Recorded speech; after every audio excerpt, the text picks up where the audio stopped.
Hello sir, hello ma'am. Malapit na pong exam. Sa mga wala pa pong soft copy ng reviewer, bigyan ko po kayo. Comment nyo lang po yung pangalan nyo sa Facebook at pakidagdag na rin po kung anong profile picture nyo po para madali ko pong mahanap at madali ko pong ma-send. So bali ngayon po, mayroon akong nabasa sa GC namin, sa GC ng mga mathematician, yung mga dagdag kaalaman. Ibibigay ko to sa inyo ngayon. Pinag-usapan namin sa GCN kagabi. So, ibigay ko rin sa inyo. Baka sakaling lumabas ulit sa exam. So, inuulit ko po, hindi po ako magaling sa math. Sa mga bago pa lang nakapanood sa channel ko, hindi po ako magaling sa math. Mahina po ako sa math. Kahit tingnan nyo po yung grades ko nung elementary tsaka nung college ako, mababa po ako. So, nakapasa lang po ako dahil ang nireview ko po ay yung reviewer ko na yun po yung lumabas. So hindi na po ako nahirapan kasi sa totoo lang po ang math sobrang lawak niyan. Pag ikaw katulad namin mga unit earner na hindi naman talaga math major, mahirap mag-review, hindi namin alam kung saan magsisimula.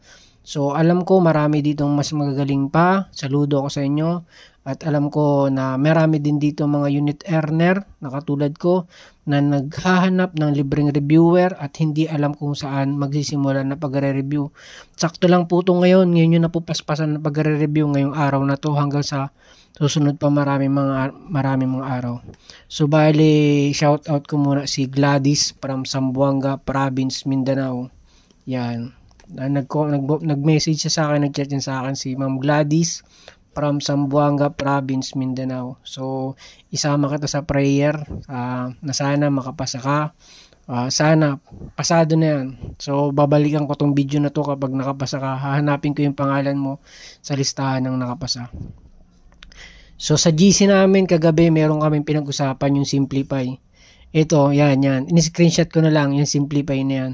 Iyan po yung lumabas. Yung x minus 3 na yan. Yan. X squared minus 5x plus 6, 2x minus 2. Yan ang tanong dyan. Ganyan. Sa totoo lang, madali lang yan kung marunong kayo sa calculator technique. Gusto ko sanang ituro yung calculator technique kaso hindi makapag-upload dito sa YouTube ng malaki. Matagal. So, pero ituturo ko yun sa susunod. Sana magawan ko pa ng paraan. Pero habang hindi ko pa na-upload, so aralin nyo po yung Simplify. Simplify po, sobrang dami niyan. Simplify. Kailangan maaral nyo ng mabilisan yan. Simplify. Tapos yan po, yung in-screenshot ko na yan. Yan po yung galing sa GC namin. Baka sakaling lumabas pa po ulit. Basta halos maraming Simplify. Tapos wag nyo pong kakalimutan yung 2.5 na slope. Kung sakaling lumabas ulit yan, alam nyo na, negative 2.5 yung slope. Hinahanap yung slope. Sana alam nyo na kung paano maghanap ng slope. Search nyo lang sa Google kung paano maghanap ng slope. Find the slope. Madali lang yan, madali lang yung slope. Meron akong tutorial yan, yung find the slope.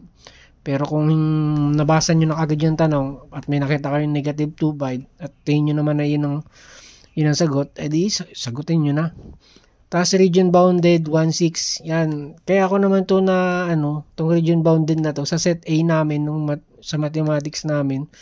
Lumabas yan, region bounded 1.6. Noong unang exam tsaka pangalawang exam lumabas. So hindi ko na binasa yung tanong, nakita ko lang yung region bounded 1.6 na agad ng ko.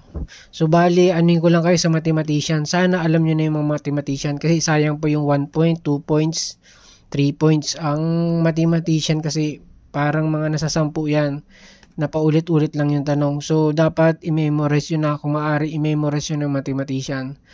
At ang panghuli natin na masasabi ko po sa inyo ay aralin nyo po yung yung derivatives tsaka limits.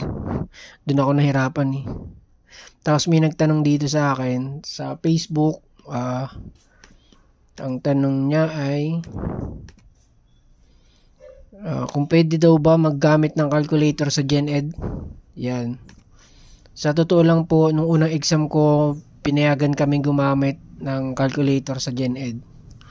So, yung unang exam ko, maraming math doon. So, tsamba kami dahil halos nasagutan namin yung GenEd ng mabilis, lalong-lalo na doon sa math.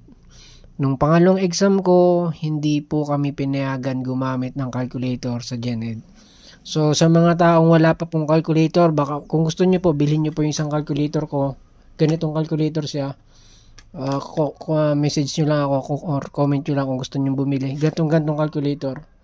Sa dalawa kasi nabili ko, to kala ko kasi hindi para darating isa. Bumili ako ng isa ulit. So, naging dalawa yung calculator ko. Sa mga wala lang naman kung gusto nilang bumili. So, bago pa sana matapos ng video na to, comment nyo yung pangalan nyo. Or comment nyo kung saan kayo lugar, kung anong lugar kayo.